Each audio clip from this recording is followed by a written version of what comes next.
শুভ সকাল। তোমরা কি করছো? তো দেখো, আমি তোমাদের সাথে একটা নতুন ভিডিও শেয়ার করব, তার জন্য চলে আসো। তো চলো তাড়াতাড়ি চলে যাওয়া যাক রান্নাঘরে।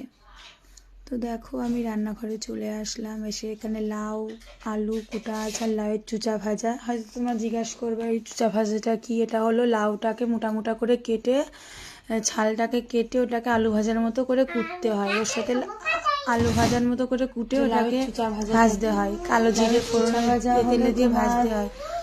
লাউটাকে বুঝতে পারলে তোমরা? তো এত কথা না বলে চলো, আমি কড়াইটা বসিয়ে দিয়েছি, দিয়ে এখন তেল দিয়ে দেবো।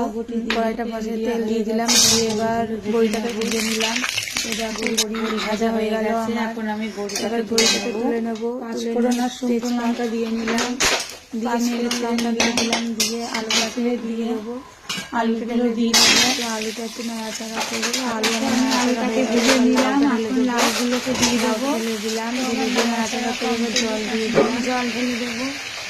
জল দেওয়া হয়ে গেল, জল দিয়ে কমপ্লিট। এবার আমি এটাকে ঢেকে দিলাম, জল ঢেলে দিয়ে এবার আমি এটা ঢেকে দিলাম। দিয়ে তোমার সাথে গল্প করতে করতে আমার লাউয়ের ঝোল কমপ্লিট। তো দেখো কি সুন্দর লাউ হয়েছে, সুন্দর করে। চলো রান্না করে চলে আসলাম। ঝোল আর চুচা ভাজা রেডি। তোমাদের কেমন লাগলো ভিডিওটা? লাইক করে লাউ করে শেয়ার করে আমাকে জানাও। তো আবার নেক্সট ভিডিও দেখার জন্য রেডি থাকো। Tata, bye bye.